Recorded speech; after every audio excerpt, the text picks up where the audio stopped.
ರಾಯರನ್ನು ನೆನೆದಾಗ ಸೋಲೇ ಇಲ್ಲ, ರಾಘವೇಂದ್ರ ಎಂದಾಗ ಭಯವೂ ಇಲ್ಲ.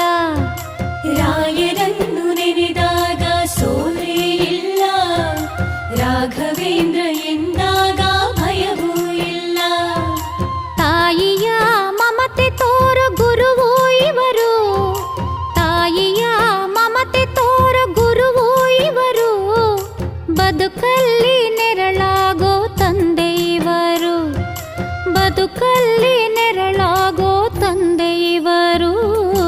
ರಾಯರನ್ನು ನೆನೆದಾಗ ಸೋಲೇ ಇಲ್ಲ,